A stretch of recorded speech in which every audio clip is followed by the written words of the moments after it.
Hello बच्चों, आज हम लोग पढ़ेंगे शैशवावस्था यानी इन्फेंसी। मानव विकास प्रत्येक व्यक्ति के जीवन को प्रभावित करता है। मानव विकास का अध्ययन अत्यंत आकर्षक परंतु बहुत जटिल है। मानव विकास के अंतर्गत मानव शरीर में परिवर्तन जीवन उपरांत चलता रहता है, यानी कि बच्चे के जन्म के पश्चात या हम कहें कि जन्म के पहले ही जब बच्चा माँ के गर्भ में होता है उस समय से लेकर जन्म के पश्चात और मृत्यु तक यह जो विकास की प्रक्रिया है चलती रहती है। इसका अध्ययन अत्यंत जटिल होता है क्योंकि किस प्रकार यह विकास का स्तर अलग अलग अवस्थाओं में बदलता रहता है और अलग अलग परिवर्तन आते रहते हैं। इसलिए इन सारे परिवर्तनों का अध्ययन एक रूप में करना अत्यंत ही जटिल है। जीवन पर्यंत चलता रहता है परंतु जीवन के प्रारंभिक वर्षों में यह परिवर्तन सर्वाधिक स्पष्ट होते। प्रारंभिक अवस्था में मतलब शैशवावस्था में यानी इन्फेंसी में। इस काल में जब बच्चा जन्म के समय इस काल में अधिक स्पष्ट होते हैं का क्या तात्पर्य है कि जब जो बच्चा जो है जन्म के समय बोलना भी नहीं जानता। जब बच्चे का जन्म होता है उस वक्त क्या होता है कि बच्चे कोई भी भाषा नहीं जानता, किसी भी प्रकार से अपनी विचारों और अपनी भावनाओं को अभिव्यक्त नहीं कर पाता। वह बच्चा आयु बढ़ने के साथ साथ धीरे धीरे स्वरों को जानता है, फिर व्यंजन को जानता है और फिर शब्द बनाने लगता है। 2 अक्षरों के शब्द बनाता है और शब्द से वाक्य का निर्माण करने लगता है। तो यह जो विकास की प्रक्रिया है वो आयु बढ़ने के साथ साथ धीरे धीरे चलती है। पहले ध्वनि, फिर स्वर, फिर व्यंजन, फिर शब्द, 2 अक्षरों के शब्द और फिर शब्दों से वाक्य बनाने की। तो यह जो विकास का क्रम है वो शैशवावस्था में स्पष्ट रूप से दिखाई देता है। कौन कौन से हैं? पहले ध्वनि, फिर ध्वनि के बाद क्या सीखता है बच्चा? स्वर, फिर व्यंजन, व्यंजन के बाद शब्द और फिर शब्दों से वाक्य। ठीक है। तो जब बच्चा जन्म लेता है तो उस समय उसकी कोई भी भाषा, किसी भी भाषा का उसको ज्ञान नहीं होता और यह जो है आयु बढ़ने के साथ साथ यह क्रम चलता रहता है और लास्ट में जाकर वो वाक्य बनाने लगता है। तो यह जो शैशवावस्था में विकास का क्रम होता है भाषा का, ये स्पष्ट रूप से देखा जाता है। इसी तरीके का विकास का क्रम सामाजिक अवस्था में, शारीरिक विकास, सभी चीज़ों में स्पष्ट रूप से शैशवावस्था में दिखाई देता है। वही बच्चा होता है जो जन्म लेता है तो किसी को पहचानता नहीं, यहाँ तक कि अपने माता पिता को भी नहीं पहचानता। किंतु जैसे जैसे आयु बढ़ती जाती है वो माता पिता, भाई बहन, दादा दादी, फिर आस पड़ोस के लोग, फिर विद्यालय के बच्चे, इस तरीके से उसका सामाजिक विकास भी धीरे धीरे बढ़ता जाता है। मानव जीवन काल के ये परिवर्तन बहुतायत विविध और जटिल होते हैं, यानी कि बहुत सारी अवस्थाओं में बटे रहते हैं। विभिन्न शिक्षा विदों एवं मनोवैज्ञानिकों ने बुद्धि और विकास की विभिन्न अवस्थाओं को वर्गीकृत किया है। वृद्धि और विकास को विभिन्न अवस्थाओं में वर्गीकृत किया है तथा प्रत्येक अवस्था और उसकी विशेषता पर गहन अध्ययन किया। क्योंकि एक बार में पूरे मानव जीवन का अध्ययन कर पाना अत्यंत जटिल कार्य है, इसलिए मनोवैज्ञानिकों ने क्या किया, इन्हें विभिन्न अवस्थाओं में वर्गीकृत किया। जैसे शैशवावस्था, फिर बाल्यावस्था, किशोरावस्था, युवावस्था, इस तरीके से विभिन्न अवस्थाओं में इसे वर्गीकृत कर दिया ताकि इसका जो अध्ययन हो सके वो सरलता से हो सके। किसी मानव के विकास के गर्भधारण से लेकर उसकी मृत्यु तक विभिन्न आयु समूहों में विभाजित किया गया। इन्होंने क्या किया? गर्भधारण, यानी कि जब शिशु माँ के गर्भ में आता है, यानी जब निषेचन की क्रिया होती है, अंडाणु शुक्राणु मिलते, उस समय की क्रिया से लेकर मृत्यु तक की अवस्थाओं को विभिन्न भागों में बांटा है। इसमें कौन कौन से हैं? पहला है, सबसे पहले पहली अवस्था कौन सी है? गर्भावस्था। गर्भावस्था, ठीक है, गर्भावस्था। ये क्या है? गर्भधान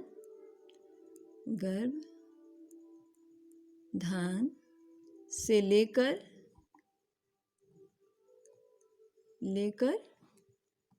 जन्म तक, ठीक है, जन्म तक, यानी गर्भधान से लेकर, यानी कि जब शिशु माँ के गर्भ में आता है उस दिन से लेकर जन्म तक, जब तक उसका जन्म नहीं हो जाता तब तक की अवस्था को क्या कहते हैं? गर्भावस्था। द्वितीय अवस्था कौन सी है? शैशवावस्था। जो अभी हम लोग पढ़ेंगे वो शैशवावस्था। ये कब से कब तक है? जन्म से 2 वर्ष तक। जन्म से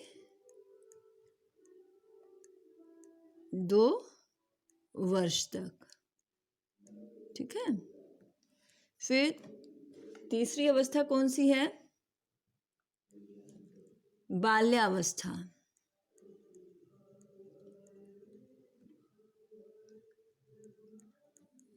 बाल्यावस्था ये कब से कब तक है?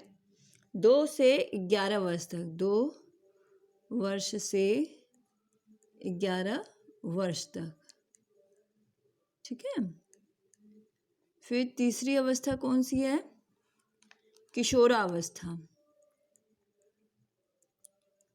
किशोरावस्था, ठीक है। पहला हो गया गर्भावस्था, फिर शैशवावस्था, बाल्यावस्था, फिर चौथा है किशोरावस्था। ये कब से कब तक होती है? 12 वर्ष से 19 वर्ष तक। 12 वर्ष से 19 वर्ष, ठीक है। फिर 5वीं अवस्था क्या हुई? प्रौढ़ावस्था। प्रौढ़ावस्था ये कब से कब तक हुई? यह 19 वर्ष से लेकर के 50 वर्ष तक। 19 वर्ष से 50 वर्ष तक।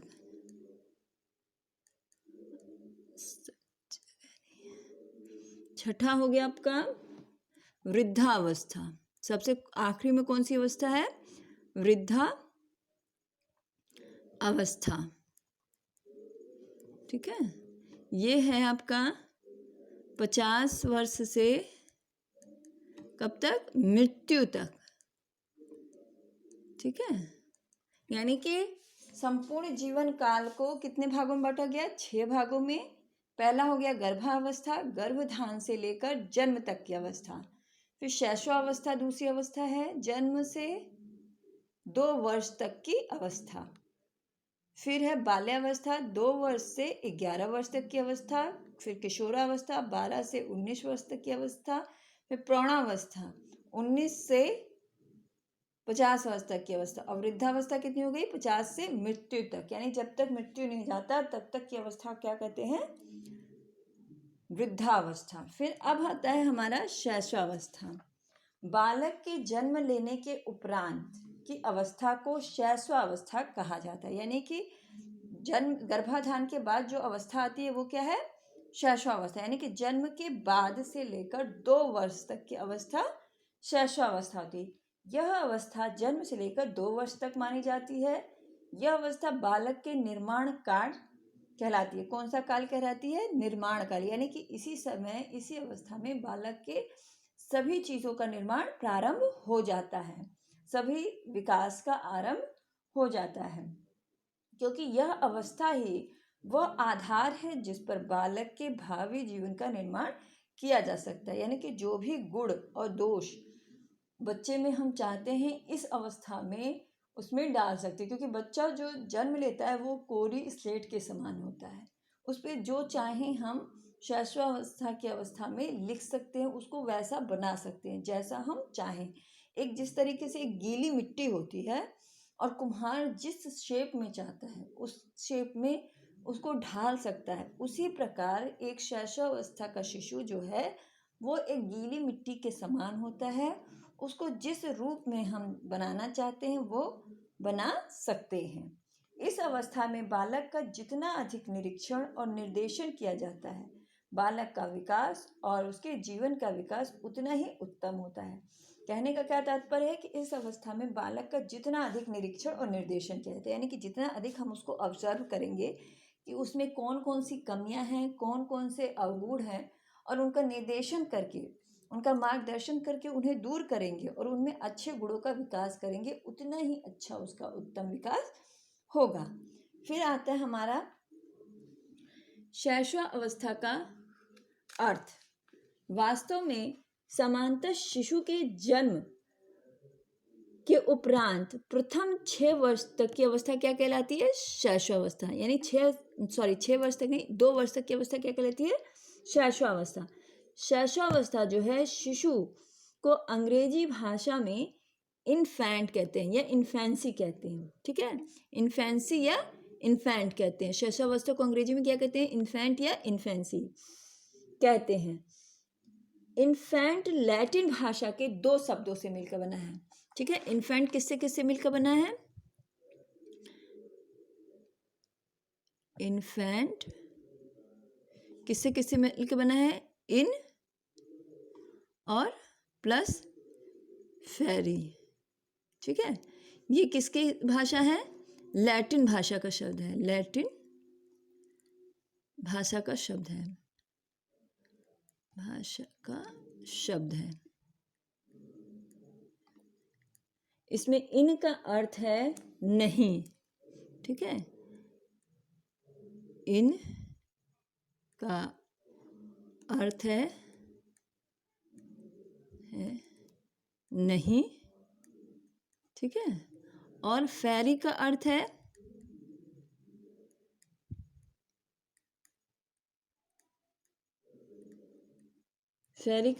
है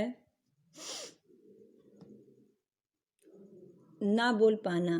ठीक है, फेरी का अर्थ है बोलना। तो क्या हो गया? इन्फेंट का क्या हो गया?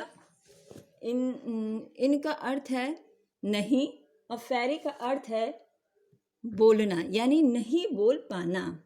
तो इन्फेंट का क्या हो गया कि वह अवस्था जिसमें कुछ भी ना बोल पाए।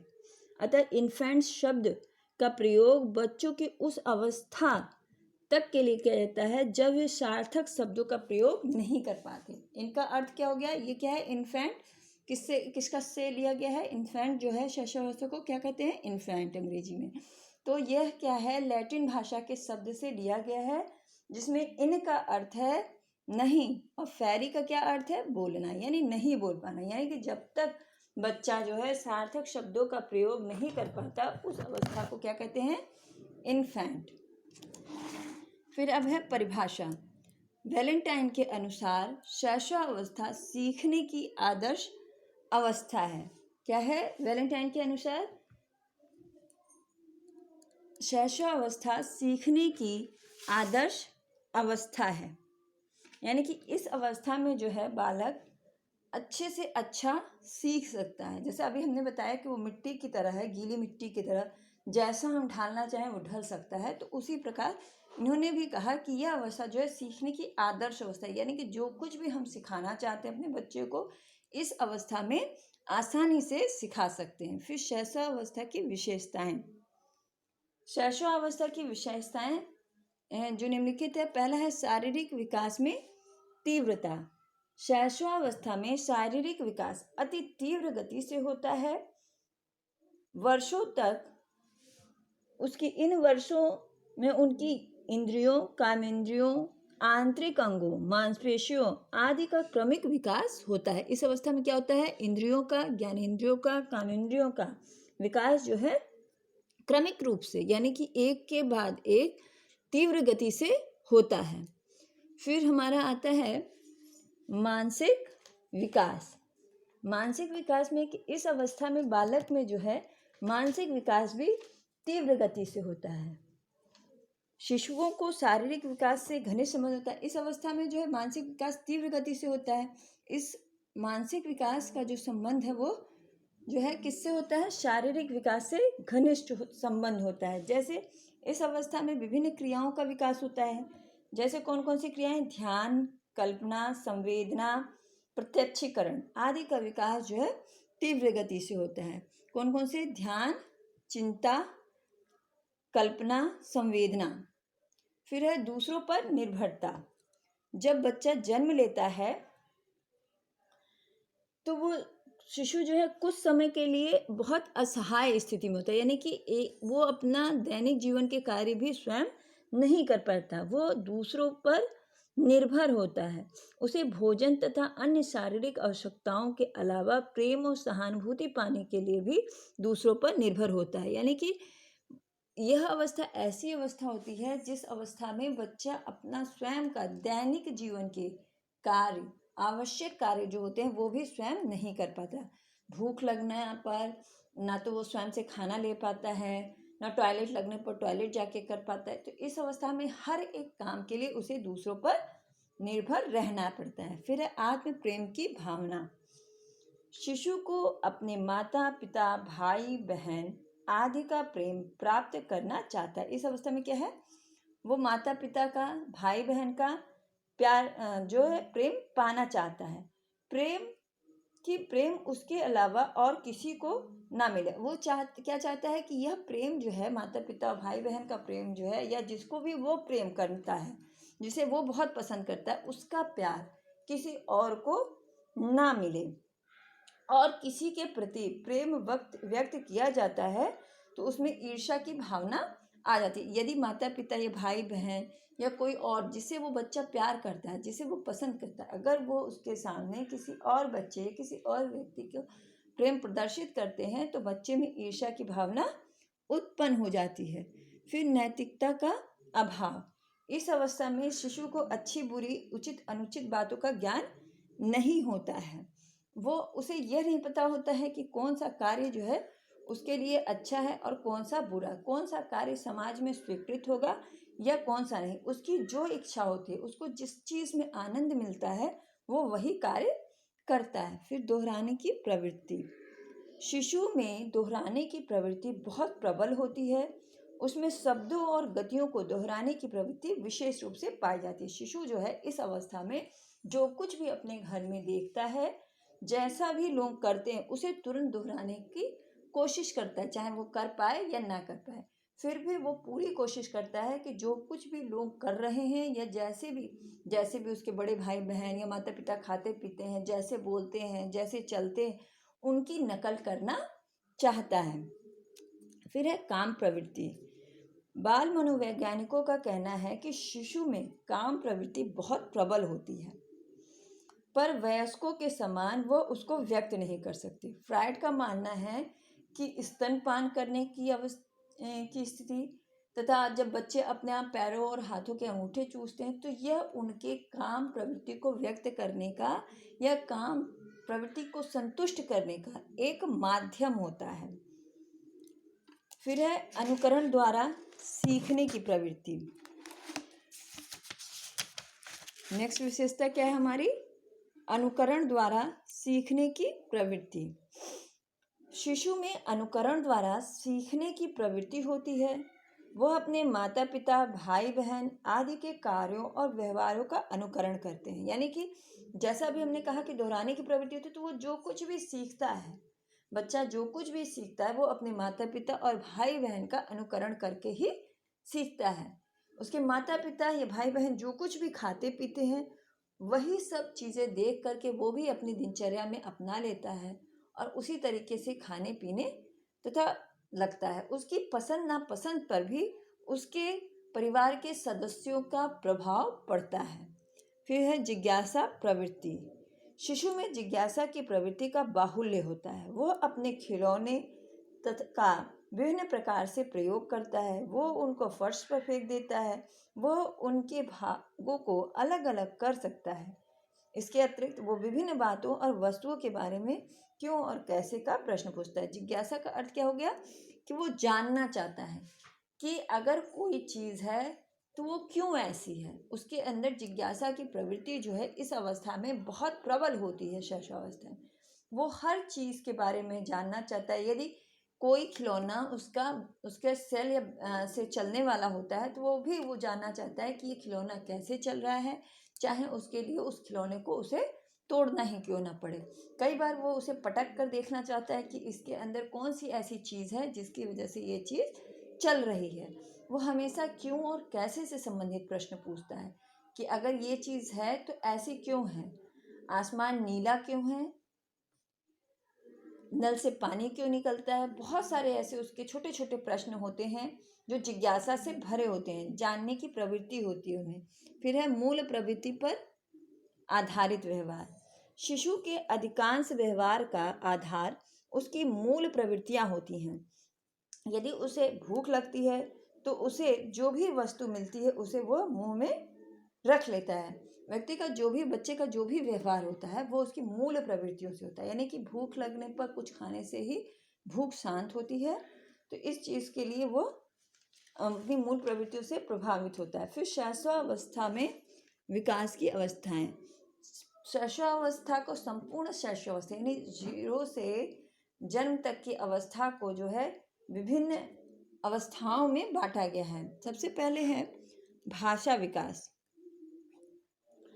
चूंकि बोलना एक लंबी और जटिल प्रक्रिया है, जैसा अभी हमने बताया कि कैसे कैसे बोलना सीखते हैं। पहले ध्वनि, फिर स्वर, व्यंजन, फिर शब्द बनाना, शब्द से वाक्य बनाना। तो ये एक बहुत लंबी और जटिल प्रक्रिया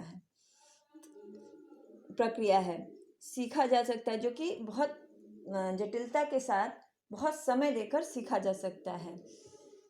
अतएव उसका प्रारूप हमें रुदन अथवा चीखने चिल्लाने में मिलता है। क्योंकि बच्चा बहुत छोटा होता है, इसलिए जो उसके बोलने की क्षमता है वो हमें कैसे सुनाई देती है, रुदन और चिल्लाने में। क्योंकि बच्चे की अभी कोई भाषा विकास नहीं होता, उसे स्वर व्यंजन का ज्ञान नहीं होता, तो जो उसकी सीखने की प्रवृत्ति है वो किससे संबंधित होती है, चीखना और चिल्लाने से।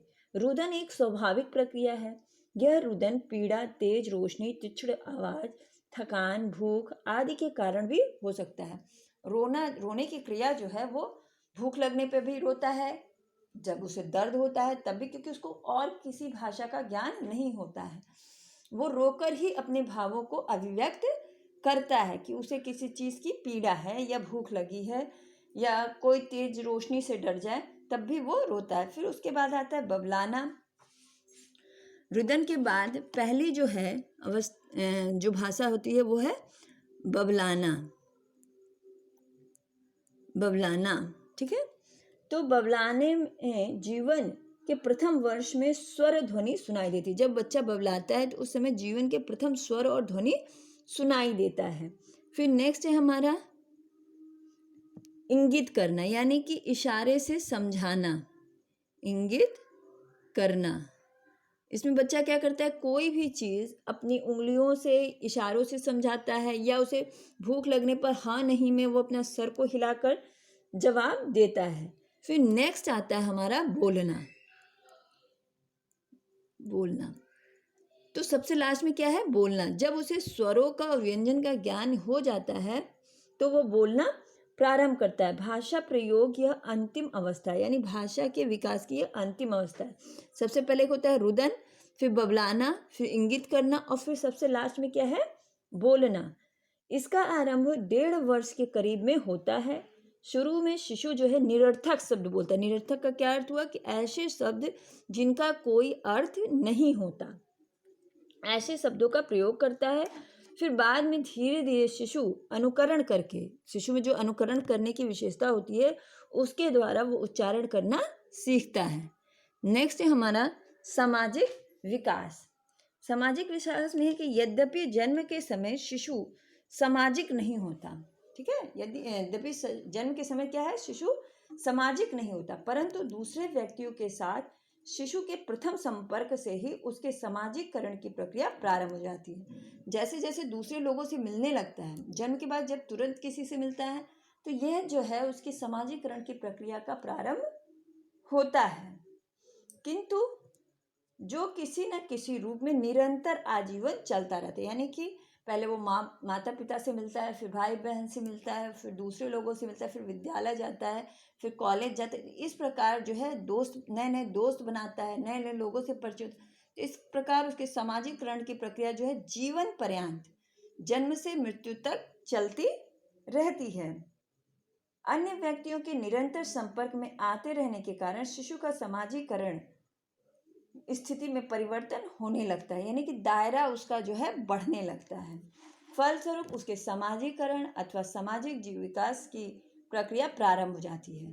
प्रारंभ में परिवार के सदस्य, फिर इष्ट मित्र, पड़ोसी, तदुपरांत विद्यालय व समाज शिशु के सामाजिककरण में समर्थक योगदान करता है।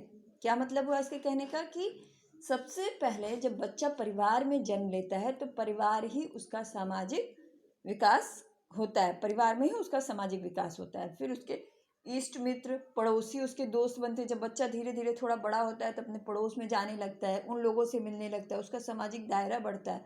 फिर स्कूल जाने लगता है, वहाँ शिक्षक से मिलता है, दूसरे बच्चों से मिलता है। तो इस प्रकार उसका सामाजिक विकास होता रहता है। फिर नेक्स्ट है हमारा शारीरिक विकास। शैशवावस्था द्वारा जीवन का पूरा क्रम निश्चित होता है, यानी कि पूरा जो विकास का क्रम है वो शैशवावस्था में निश्चित हो जाता है।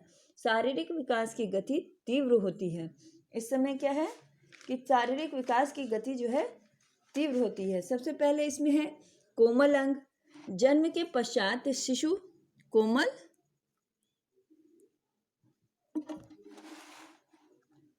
अंग, जन्म के पश्चात शिशु और उसके अंग कोमल एवं निर्बल होते हैं, यानी कि बहुत ही कमजोर होते हैं। जो उसके आंतरिक अंग होते हैं और बाह्य अंग वो बहुत ही कमजोर होते हैं। माता पिता पर वो सभी आवश्यकताओं की पूर्ति के लिए आश्रित रहता है। इतने कमजोर होते हैं उसके हाथ पैर कि वो चल फिर नहीं पाता, अपने हर कार्य के लिए अपने माता पिता पर आश्रित होता है। फिर है लंबाई भार। जन्म के समय जो है सामान्यतः देखा गया है कि शैशवावस्था में लड़के जो है लड़कियों से आधे इंच लंबे रहते हैं और संपूर्ण जो है शैशव काल में यह लड़कियों से लंबे रहते हैं। भार में भी है कि लड़कों का भार जो है लड़कियों की अपेक्षा अधिक होता है। ये जो होते हैं भार में अधिक होते हैं। फिर है दांत। जन्म के समय शिशु के दांत नहीं होते। बच्चे का जब जन्म होता है तो उस समय क्या है, दांत नहीं होते हैं। लगभग 1.5 छठे व 7वें माह में अस्थायी दांत, यानी कि दूध के दांत, जिसे हम लोग दूध के दांत कहते हैं, निकलने लगते हैं और 1 वर्ष की आयु तक सभी दांत निकल जाते हैं। कब से कब तक? 6ठे से 7वें माह में। 6ठे से 7वें माह में कौन से दूध निकलते हैं? अस्थायी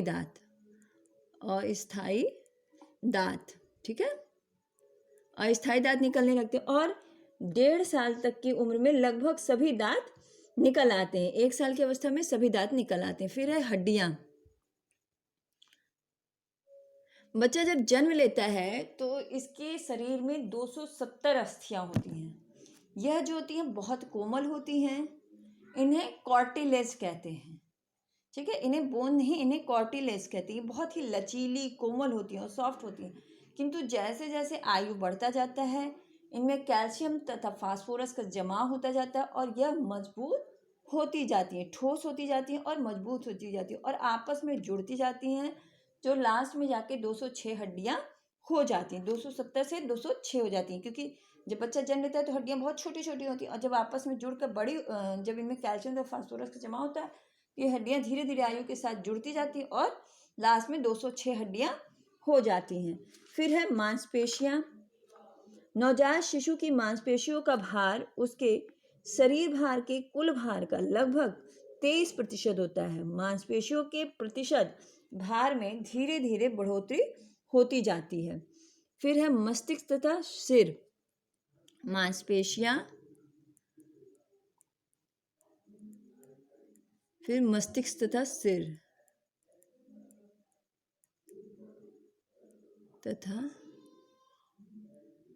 सिर। जब बच्चा जन्म लेता है तो उसके सिर की लंबाई जो है संपूर्ण शरीर की 1/4 होती है और मस्तिष्क का भार 300 से 350 ग्राम होता है। फिर है संवेगात्मक विकास। संवेगात्मक विकास में है कि शिशु का संवेगात्मक व्यवहार जो है अस्थिर होता है। इस अवस्था में वह अपनी इच्छा पूर्ति में व्यवधान उत्पन्न होने पर उसमें संवेगात्मक उत्तेजना होती है तथा इच्छा पूर्ति होते ही उत्तेजना समाप्त हो जाती है। यानी कि यदि उसकी इच्छा पूर्ति नहीं होती तो बहुत रोता चिल्लाता है, और जैसे इच्छा पूर्ति हो जाती है वो खुश हो जाता है, शांत हो जाता है। तो इस समय स्थायी नहीं होती, उसके संवेग जो है वो स्थायी नहीं होते हैं। शिशुओं का संवेगात्मक विकास धीरे धीरे अस्पष्टता की ओर होता है, यानी स्पष्ट नहीं होते। उसके संवेगात्मक विकास क्या है? स्पष्ट नहीं होते। शारीरिक आयु के साथ साथ संवेगात्मक तीव्रता होती जाती है।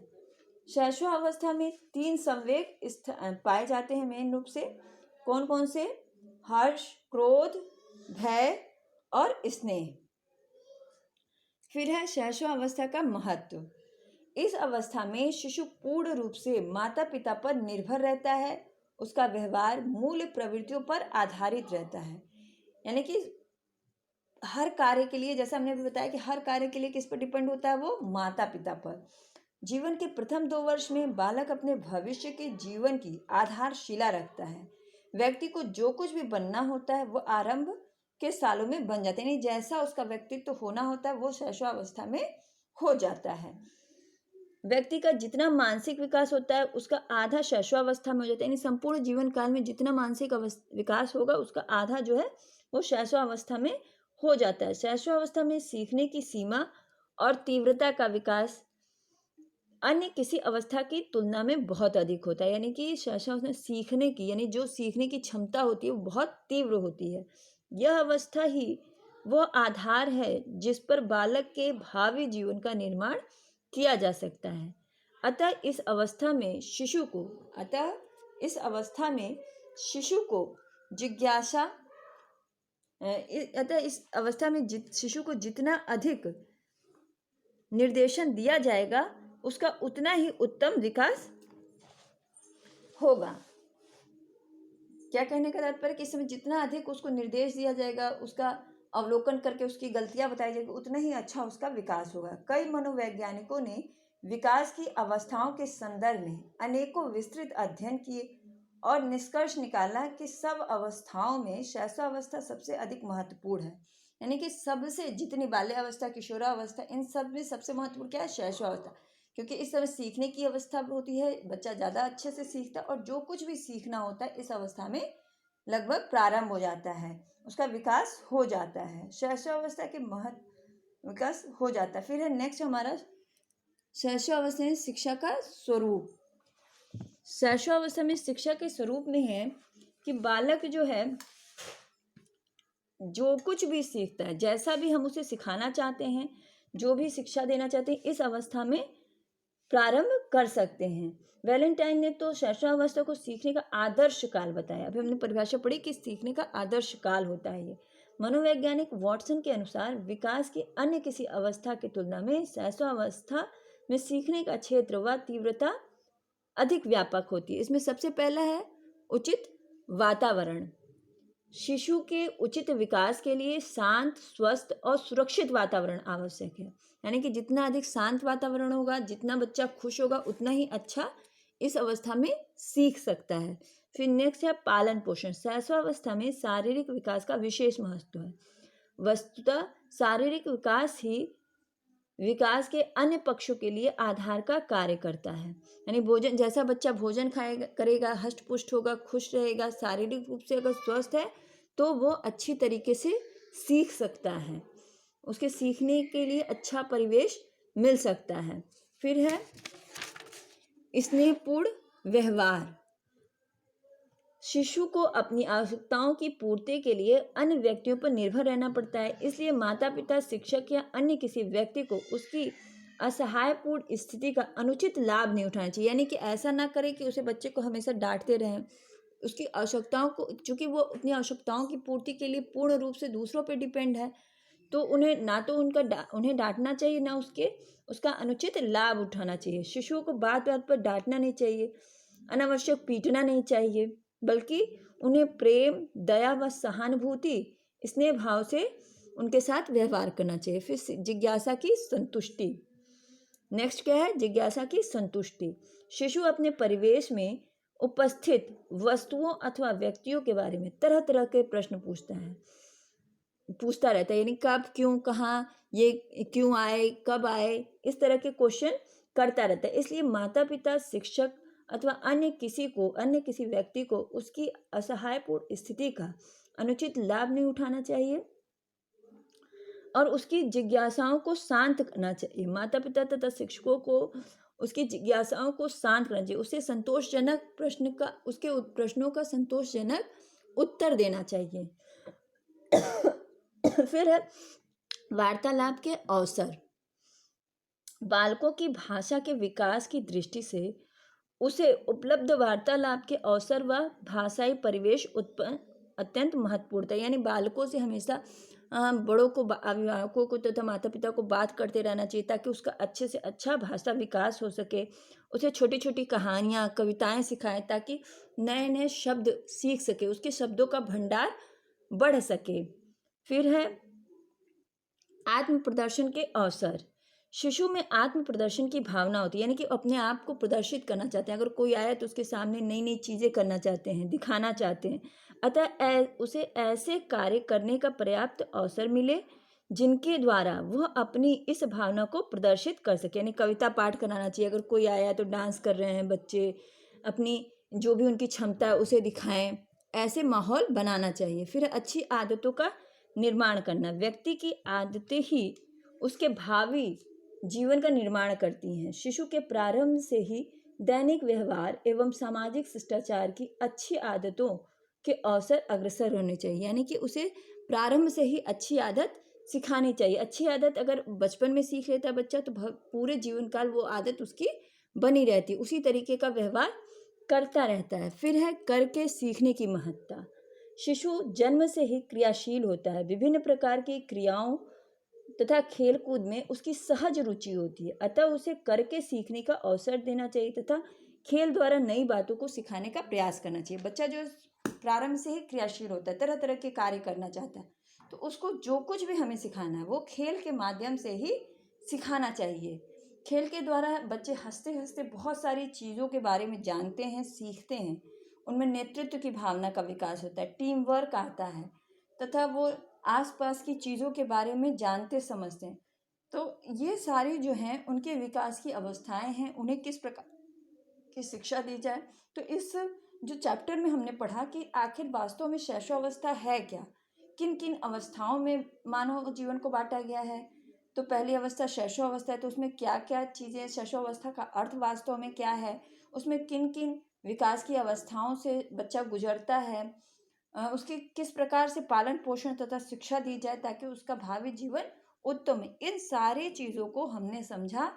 तो इसका उपयुक्त जो भी वर्णन था उसके आधार पर हम कह सकते हैं कि शैशवावस्था जो है वो बच्चे जन्म से लेकर 2 वर्ष तक की अवस्था है। इस अवस्था में बच्चे का भाषा विकास, सामाजिक विकास, ये सारे विकास जो है, संवेगात्मक विकास प्रारंभ हो जाते हैं। और इनका अगर उचित तरीके से मार्गदर्शन किया जाए तो ये एक अच्छा व्यक्तित्व प्राप्त करते हैं। तो अब हमारा चैप्टर जो है ये वाला समाप्त होता है।